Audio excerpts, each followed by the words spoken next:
Are you struggling with blurry photos or photos that look a little soft? Here are the 5 top reasons why your photos might not be sharp based on what I've seen in years of teaching photography.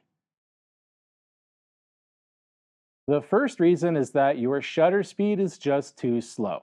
If you want sharp photos, you need to make sure that your shutter speed is fast enough to freeze any kind of movement.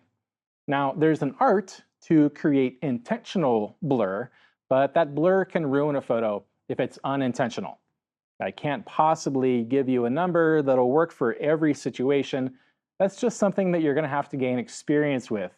But it is something that you should be aware of, at least, for every single photo. There are generally 2 categories of movement that you need to have awareness of, and those are camera movement and subject movement.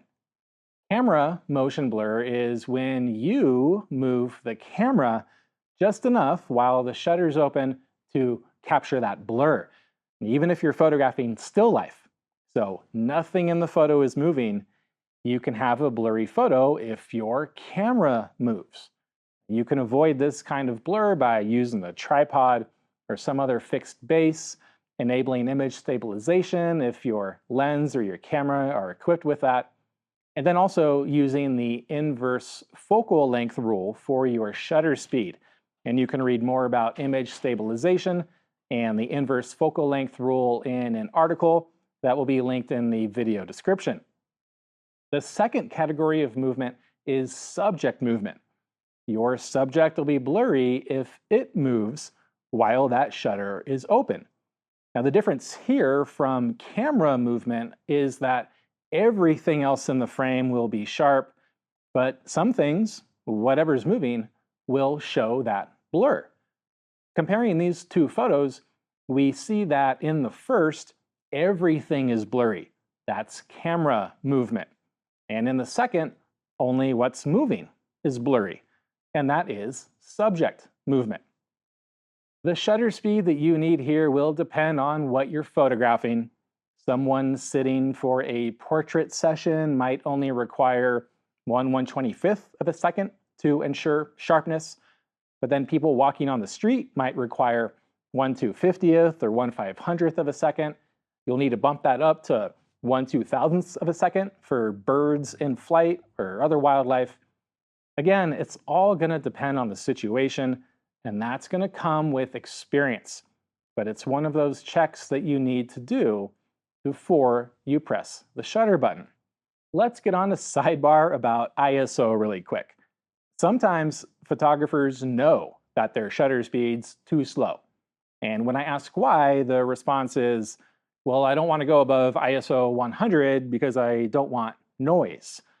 Well, okay, that's fine, but that gave you a shutter speed of 1/30th of a second photographing dogs, and now all of your photos are trashed. Every single one is unusable because of that slow shutter speed. So priorities here, what's more important? We need to get over this decades-old fear of ISO. Okay, cameras these days can handle high ISO really well. People viewing your photos, the people that you're creating these pictures for, aren't going to notice that the ISO is high if the photo is sharp. But they will notice a blurry photo because you had a fear of noise. And you are the only one who's going to see that noise. No one else cares, trust me.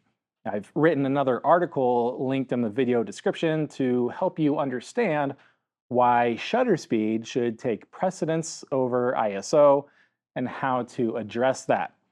And if you use auto ISO, you're going to see a huge increase in your sharp photos. It's something I started using decades ago, and it was eye-opening how much sharper my photos were by embracing auto ISO. The second big reason why you may not have sharp photos is just focus technique. Autofocus technology has come an incredibly long way in the past few years. From detecting faces and eyes to instantaneously tracking different types of subjects, it's taken a lot of the work out of what we need to do. Having all of these options, though, is great until it isn't.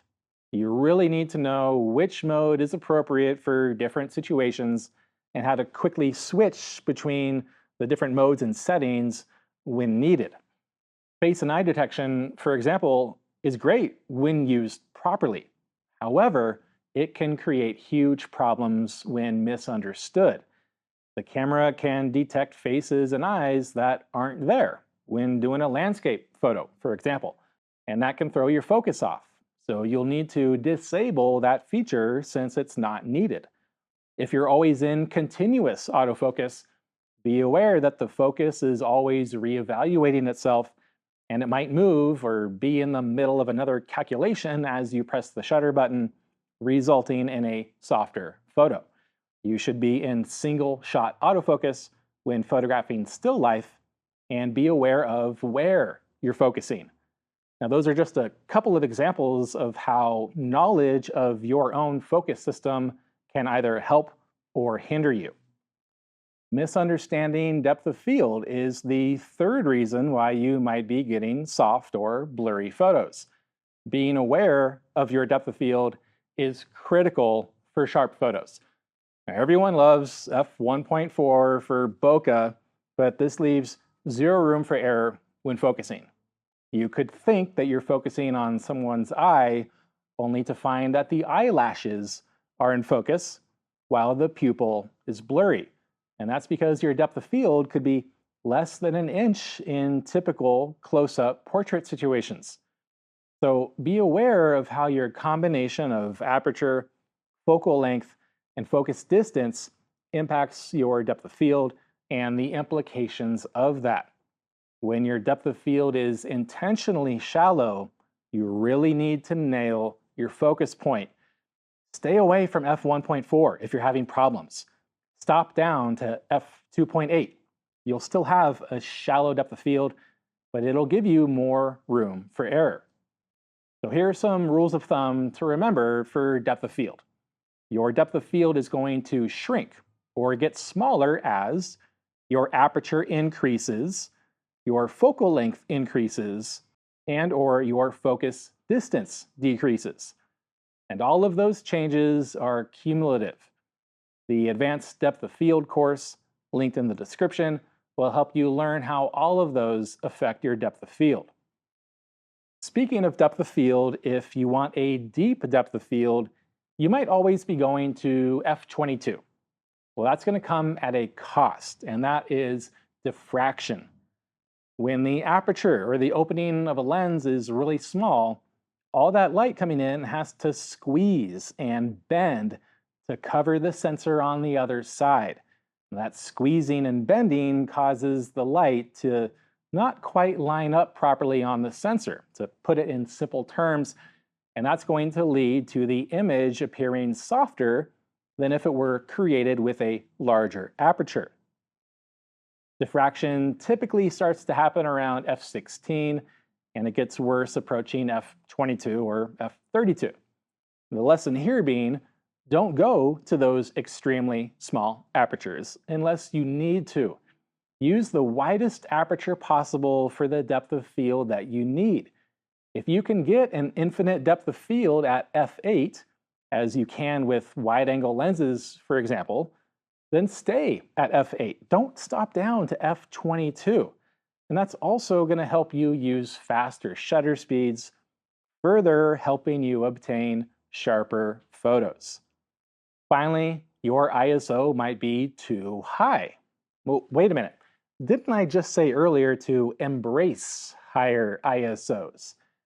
I did, yeah, but it's all a trade-off, as is everything in photography. Of course, staying at ISO 25,600 all the time is going to give you softer photos and blotchy colors.